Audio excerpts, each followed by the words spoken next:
하나님은 약속하신 말씀대로 예수 그리스도를 우리에게 보내주시어서 그의 십자가 은혜를 통해서 우리의 죄값을 치르시고 우리를 의롭게 하시고 자녀 삼아 주셨습니다. 우리는 그 세상 끝날까지 이 은혜 안에서 살아가야 됩니다. 이 은혜를 떠나면 죄인의 자리에서 은혜의 자리로 돌아올 수가 없습니다. 바울은 핍박자였다가 예수님을 만나서 그 은혜를 통해서 어떻게 했습니까? 이제는 바울로서 하나님께 쓰임받습니다. 어떻게 쓰임받느냐 하면 예수님의 십자가 은혜, 그 복음을 전하는 데 쓰임받습니다. 특별히 바울은 이방인의 사도로 쓰임받습니다. 이것은 아브라함부터 시작돼서 또 베드로가 먼저 이방인에게 복음을 전했습니다. 베드로가.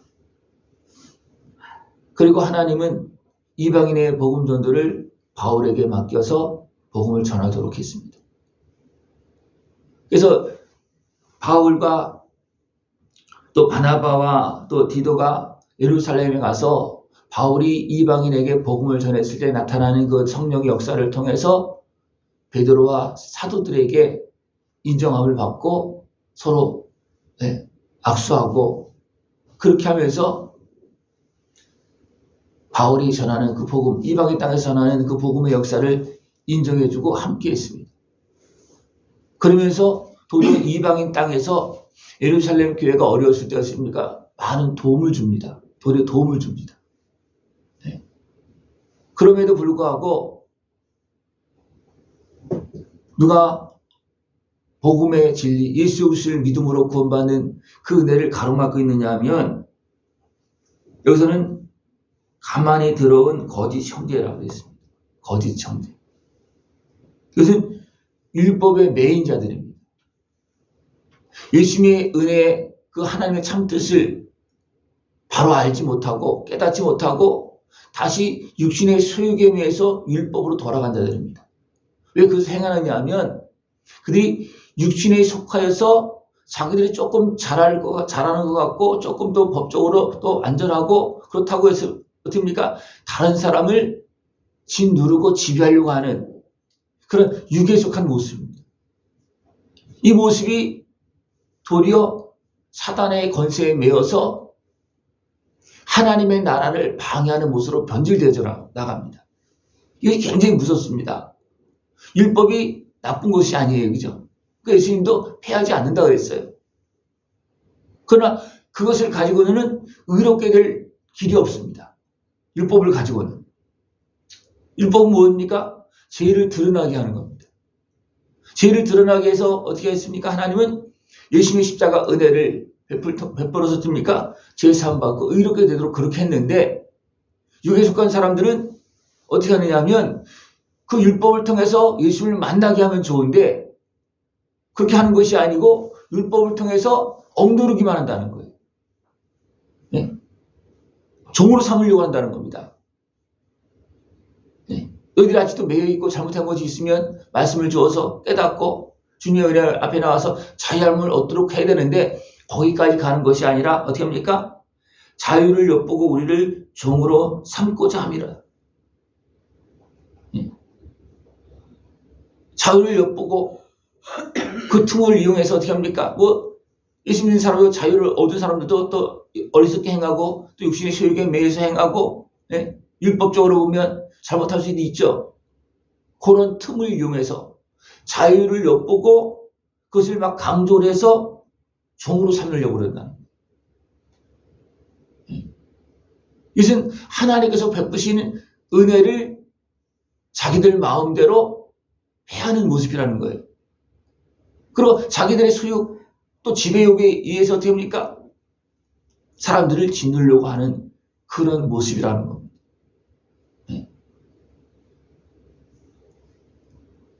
바울이 사울로 있을 때 그런 율법에 열심이었습니다.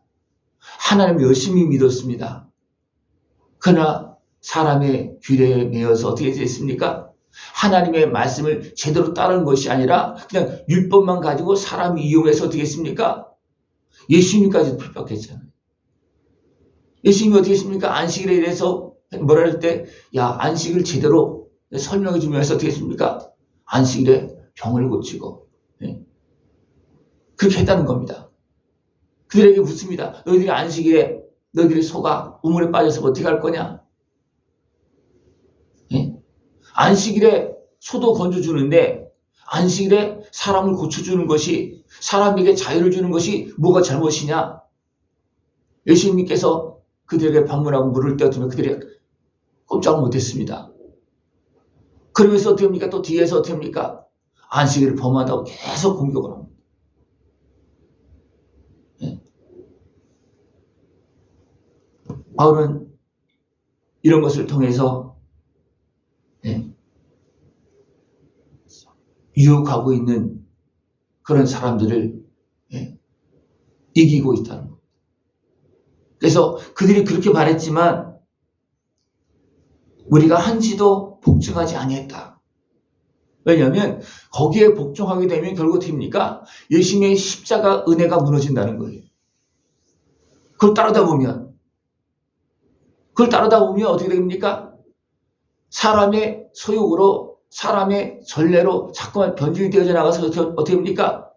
하나님까지도 대항하는 그런 모습으로 변질되어지는, 이거 굉장히 무서운 겁니다. 네. 그래서 그들이, 유대인들이 어떻게 했습니까? 율법에 속한 자들이 바르게 깨닫고 진리를 따른 사람들은 어떻게 합니까? 율법에 속했지만 예수님을 믿었습니다. 그러나 율법주의자들은 어떻게 됩니까? 율법으로 누구까지도, 하나님까지도, 육신으로 오신 예수님까지, 우리를 구원하러 오신 예수님까지도 대항하고 또 사람들을 속여서 그 예수님을 믿지 못하게 하는 겁니다. 이것은 뭐냐면 사단에 속는 겁니다. 자기 육신의 수욕 때문에 사단에 속는 거예요. 그래서 누구한테 이용되는 겁니까? 사단한테 이용되는 거예요. 누가 그렇게 이용됐습니까? 하나님을 믿는다고 하는 하나님의 백성이, 바울이 사울로 있을 때 그렇게 이용당했습니다. 몰라서. 그러나 하나님께서는 베드로를 통해서 고넬료에게 복음을 전하게 했고, 또 바울이 이방인 땅에 복음을 전했을 때 그들이 막 그냥 공격했지만 사실을 딱 증거해 보여줬을 때 베드로와 그 사도들도 어떻게 했습니까? 인정해주고, 우리는 유대인에게, 너희는 그 이방인에게 같이 복음을 전하자. 그래서 함께 하는 그런 모습이 되어졌습니다. 그런데 베드로가 이방인 땅에서 이제 이방인과 함께 있으면서 이제 같이 음식을 먹고 그렇게 했습니다. 왜냐하면 서로 인정한 거예요. 우리 다 형제다. 믿음으로 우리는 자유함 얻고 하나님의 자녀가 되었다. 서로 인정해 준 겁니다. 근데 이방인과 함께 먹다가 누가 오니까 할례자들을 두려워하여 떠나 물러갔다는 겁니다. 누가 오니까 율법에 속한 그런 할례자들을 오니까 두려워서 떠나 물러갔다는 겁니다. 그러니까 남은 유대인들도 그와 같이 외식함으로 바나바도 그들의 외식에 유혹되었다. 그 베드로의 그 행동으로 인해서 어떻게 됩니까? 다 이방인들과 다 하나 되어서 하나님의 백성으로 살고 있는 유대인까지도 어떻게 됩니까? 다 미혹되어지고 바나바까지도 미혹되어졌다는 거예요. 그래서 바울이 베드로를 책망합니다. 왜 그렇게 하냐? 그건 하나님의 그 십자가 은혜, 예수 그리스도의 십자가 은혜의 구원의 역사를, 그 복음의 역사를 가로막는 거다. 도리어 율법주의자 할례자들에게 기회를 주는 거다. 그래서 바울이 베드로를 책망합니다. 사람이 의롭게 되는 것은 율법의 행위로 말미암음이 아니요 오직 예수 그리스도를 믿음으로 말미암는 줄 알므로 우리도 그리스도 예수를 믿나니 이는 우리가 율법의 행위로서가 아니고 그리스도를 믿음으로써 의롭다함을 얻으려 함이라. 율법이 잘못된 것은 아니고, 근데 그것을 잘못 이용하면 의롭게 되어지는 길이 막힌다는 겁니다. 왜? 율법으로 의롭게 될 수 없기 때문에 그렇습니다. 분명 율법으로서 우리는 무엇을 깨달아야 됩니까? 잘못된 것을. 또 더 온전하게 되기 위해서 그 길을 찾는 겁니다. 그리고 그 길을 찾았다면 그 길이 어디에? 예수님께로 가는 길이에요. 가서 회개하고 의롭게 되는 길입니다. 근데 그 율법 자체가 우리를 의롭게 하는 것은 아니라는 겁니다. 우리 이것을 분명히 기억하고, 우리 해야 될 것은 뭐냐면 말씀을 듣고 죄인은 깨닫고 예수님의 십자가 은혜 앞에 나가서 자유함을 먹고 성령이 임하고 거기까지 가야 됩니다. 거기까지 가지 못하면 계속 죄인으로 남아있는 거예요. 아무리 율법을 잘 지켜도 죄인으로 남아있는 겁니다. 왜? 율법은 죄를 깨끗하게 할 수 없기 때문에 그렇습니다. 예수님을 믿고 온전한 자유함을 얻고 이제 더 성령 충만한 모습으로 하나님께 영광 돌릴 수 있는 모습 되어지고 축원합니다. 네. 베드로의 사역과 바울의 사역이 처음에는 베드로가 굉장히 앞섰습니다. 그죠? 그러나 언제부터인가 베드로는 약해지고 바울은 강해집니다. 왜 그렇습니까? 베드로도 율법에 매여 있기 때문이었습니다. 그래서 유대인에게만 복음을 전할 수밖에 없는 그런 모습이 된 거예요. 분명히 베드로도 이방인의 복음을 전했습니다. 하나님의 뜻을 따라서, 그죠? 잡아먹으라 그래서 어떻게 됩니까? 이방인에도 복음을 전했습니다. 그 뜻을 깨닫고, 그죠?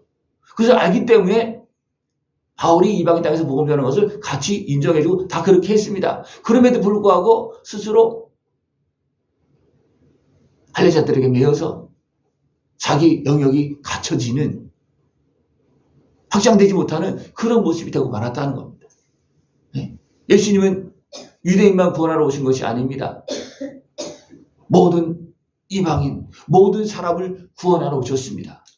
거기는 할례인도 있고, 그죠? 할례 받은 자도 있고, 할례 받지 않은 사람도 있습니다. 우리는 어떤 사람입니까? 유대인입니까? 할례 받은 사람입니까? 아니잖아요. 그럼 우리가 예수님을 믿음으로 인해서 어떻게 됩니까? 제사함을 받고 하나님의 자녀가 되어졌습니다. 이 은혜를 더 온전하게, 더 풍성히 누릴 수 있는 모습 되기를 축원합니다. 말씀을 듣고 깨달으면서 예수님의 십자가 은혜 앞에 나가서 휘씀 받고 더 성령 충만해서 하나님께 영광 돌리는 복된 모습 되어지기를 축원합니다. 기도드리겠습니다. 하나님 아버지 감사합니다. 우리를 사랑하시어서 예수님의 십자가 은혜를 통해서 우리에게 자유함을 주시고 거룩한 하나님의 자녀로 살게 하심을 감사를 드립니다. 예수님의 십자가 은혜 안에서 아름답게 세워지고 하나님 나라 영광에 참여할 수 있는 우리 모습 되어지도록 주님 함께하여 주시옵소서. 예수님의 이름으로 감사하며 기도드리옵나이다. 아멘.